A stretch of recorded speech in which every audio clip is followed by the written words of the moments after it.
liter kan nggak tahu siapa yang pakai. Kadang-kadang mungkin dibawa pulang karyawan dan macam-macam.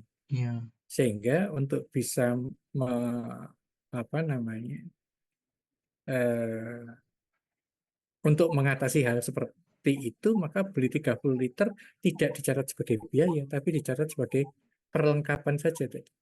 Itu artinya masuk di persediaan. Artinya dia dicatat di perusahaan beli 30 liter. Nanti kalau keluar 2 liter dicatat keluar 2 liter. Sehingga nanti bisa dikontrol. Oh ini mestinya masih keluar 4 liter. Kenapa sisanya kok bukan 26? Kenapa sisanya 24? Yang 2 liter kemana? Gitu. Nah, itu fungsi akuntansi untuk kontrol. Nah, tapi ada yang mencatat sebagai biaya. Jadi beli 30 liter tadi jadi biaya. Nah, kalau karyawan ngerti 30 liter jadi biaya, udah diambil aja. Pokoknya bulan depan nol beli lagi 30 liter kan gitu. Hmm. Jadi itu adalah apa ya? Dua-duanya itu cara yang boleh dilakukan, tergantung kebijakan perusahaan, gitu ya. Tergantung kebijakan perusahaan, tergantung kondisi bisnis perusahaan. Nanti saya akan apa namanya di dalam soal itu pasti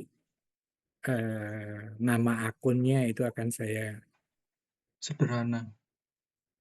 bukan sederhana ya, karena di penyesuaian nanti harus ada itu. Jadi bukan sederhana, harus mencantumkan perlengkapan dan biaya perlengkapan. Kalau dicontoh mungkin belum. Karena nanti di penyesuaian itu nanti ada perlengkapan dan biaya perlengkapan. Mengapa di akhir periode, misalkan kita beli dengan mencatat perlengkapan gitu ya, itu dicatat Iya. persediaannya. Misalkan dari 30 liter nggak diikuti satu persatu, tapi langsung di akhir periode tinggal 15 atau tinggal 17 lah. Berarti 13 dipakai. Nah, 13 itu menjadi biaya. Itu nanti ada di bab tentang penyesuaian. Ya, karena nanti soalnya jadi satu. Ini nanti soalnya antara pencatatan, penyesuaian sampai penutupan itu sambung menyambung ya. Nggak berbeda perusahaan, sama perusahaan. Logikanya sama dari awal sampai akhir. Kenapa begitu? Ya supaya kalau soalnya beda, yang satu perusahaan A, satu perusahaan B, nanti bingung. Yang satunya servis pendapatan jasa, servis revenue, yang satunya broker fee, gitu kan nanti akan lebih membingungkan. Agar tidak begitu, maka soalnya akan satu perusahaan. Mulai dari store modal, transaksi, penyesuaian, sampai penutupan buku. Itu satu perusahaan. Kelihatannya ruwet karena jadi satu, tapi itu menghilangkan banyak hal. Nama akunnya nggak berbeda, transaksinya relatif sama, pemahaman industrinya relatif sama, gitu ya. Itu. Saya lanjutkan. Jadi kenapa saya uraikan seperti itu supaya Anda bisa memahami bahwa kalau dicontoh bab ini bicaranya adalah biaya perlengkapan, nanti di yang lain enggak, gitu ya. Makanya saya harus berikan sudah ada sih sebenarnya, cuman nanti saya sesuaikan lagi supaya Anda tidak bingung gitu. Ini jujur semester ini menurut saya Anda cukup beruntung karena saya sedang melakukan perombakan, jadi saya kepingin tahun ini saya memperbaiki PPT saya sehingga PPT saya itu benar-benar bisa dibaca tanpa Anda perlu membaca buku yang lain. Memang itu perlu kerja keras dari saya. Iya. Kemarin makanya beberapa kali kan kemudian saya ubah PPT-nya. Mungkin Anda yang PPT pertama atau kedua saya ubah saya beberapa kali gitu. Iya. Itu supaya Anda bisa mengikuti dengan baik. Makanya pertanyaan-pertanyaan Anda kemudian saya coba masukkan. Oke, next.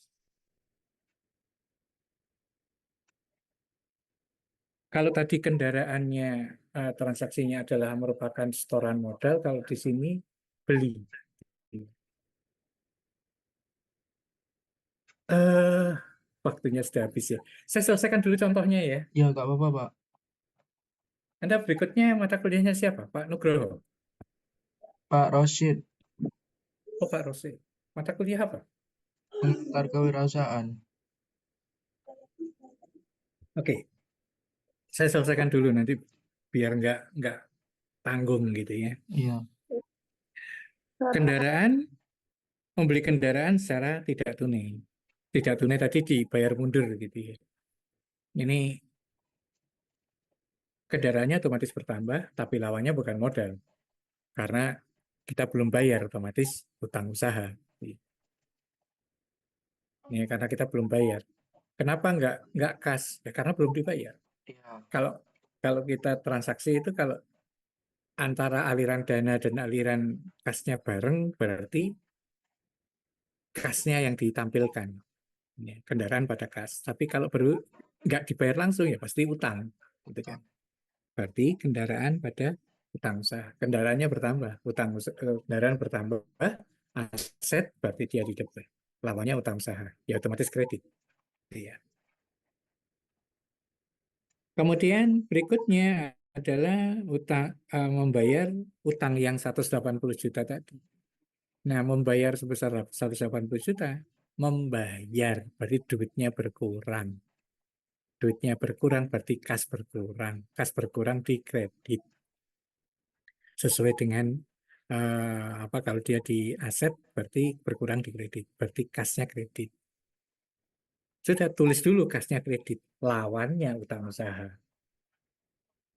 Kenapa saya tidak menjelaskan tentang kalau utang usaha bertambah berkurang? Itu agak membingungkan bagi Anda yang pertama kali belajar. Utangnya bertambah, utangnya berkurang. Gitu. Pokoknya sesuatu yang terkait dengan utang itu nggak enak bayarnya, juga nggak enak nyatetnya. Gitu. Semakin sulit juga mencatatnya. Itu saya nggak tahu kenapa, tapi itu terjadi gitu ya. Iya, Jadi kalau bisa jangan berutang gitu. Walaupun saya pernah berutang kartu kredit hampir 180 juta gitu. Tapi jangan ditiru. Ya karena saya nggak dibayar oleh klien saya. Satu BUMD, mestinya dia kontraknya 230 juta, dia hanya bayar 120 juta. Saya harus perform supaya 3/4 pekerjaan selesai.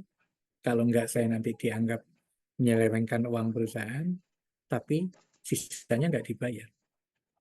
Bayar karyawan dari mana saya itu software ya? Ya, mau nggak mau saya ambil phone eh, call for loan ya, ditelepon langsung dikasih duit. Bunganya ya lumayan.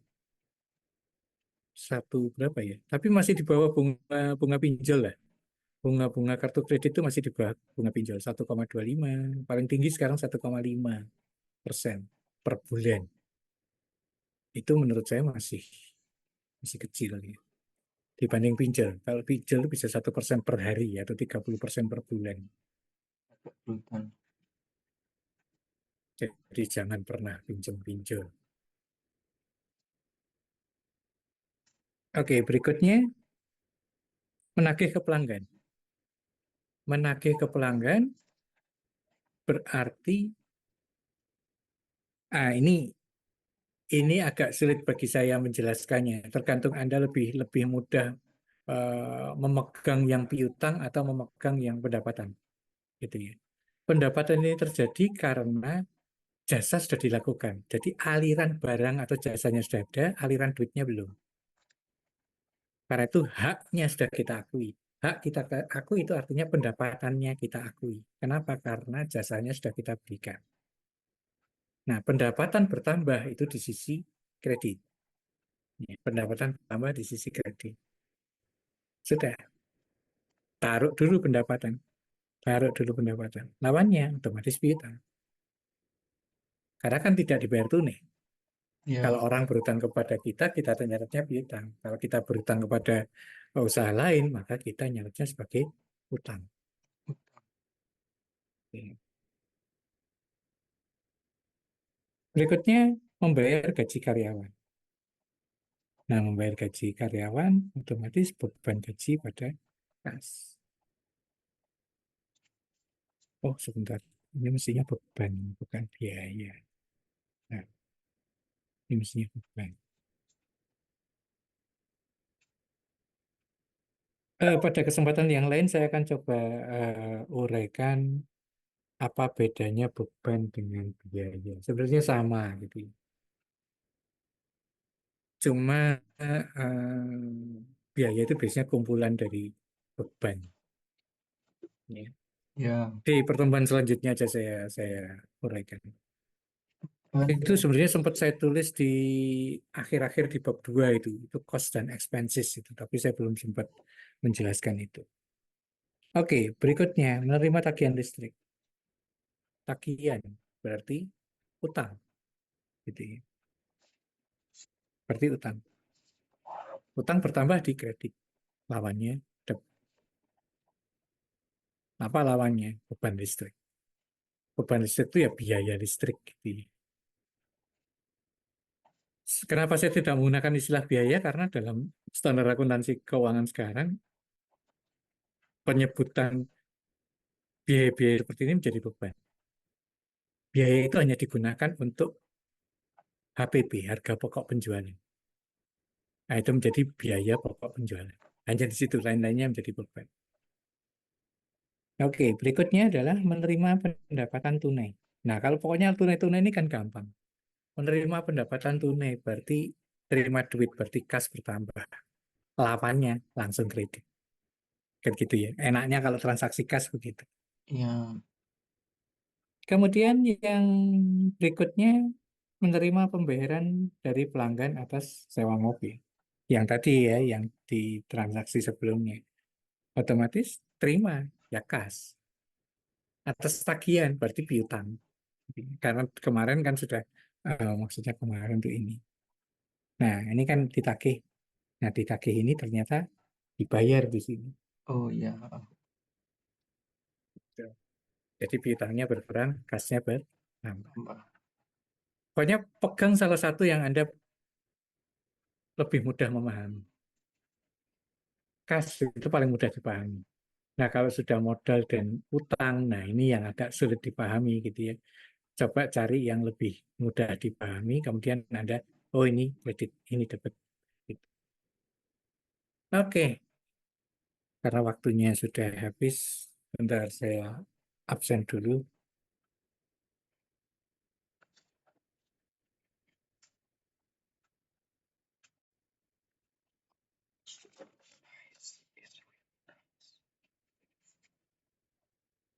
Ini kalau saya nggak terasa ngajarnya waktunya. Kalau Anda mungkin suwe lama banget.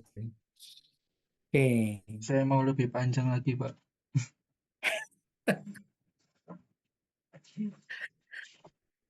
ya kalau ingin bisa jadi begitu ya.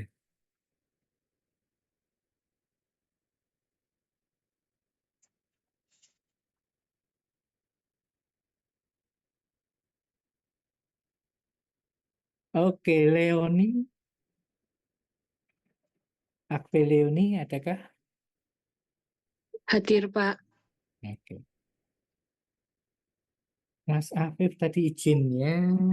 Hadir Pak, saya Pak. Oh, tadi Kemarin Pak katanya. izin Pak. Oke. Umi Lailatul, Hadir, Pak. Cut ada tadi. Della dan Hadir, Pak. Desti. Hadir, Pak. Oke. Vikram Rajiku, Hadir Pak.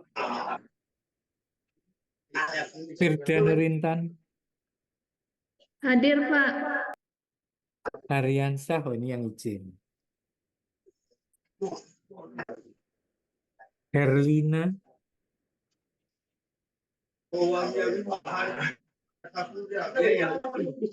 Oke. Next. Insi Fitria, Hadir, Pak.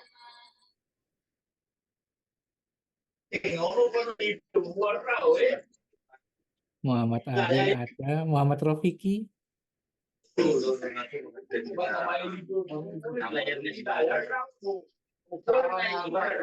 Muhammad Resa Lutfi, Hadir, Pak. Oke. Muhammad Wildan Zaki. Muhammad Wildan Zaki. Hadir. Oke. Nancy Rima Saputri. Oke, next. Panisa. Hadir, Pak. Oke. Sidriatul Meli.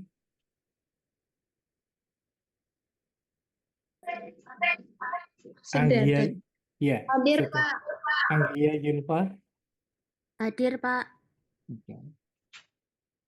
Minta Syukur Say. Ada. Hadir, Pak.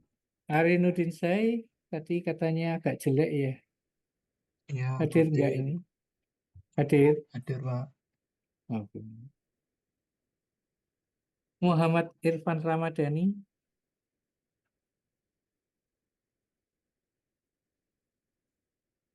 Dia awal-awal join, Pak, tapi nggak tahu. Oke. Hadir Nanti sih, saya Pak. cek. Iya, hadir. Penny Umyanti. Ada. Hadir, Pak. Sri Awal Mai. Hadir, Pak. Ini Anda lahir awal Hadir. Mei gitu kah? Iya, emang hadir. Iya, lahir awal Mei, Pak. Makanya kok Sri Awal Mai. Sebentar. 29. Oh. 29. 29. Oke. Terima kasih atas perhatiannya. Selamat malam. Assalamualaikum Iya, warahmatullahi Pak. wabarakatuh. Waalaikumsalam warahmatullahi Apa? wabarakatuh. Waalaikumsalam, Pak. Selamat malam, Pak. Terima kasih banyak semuanya, Pak. Terima kasih, Pak. Betul.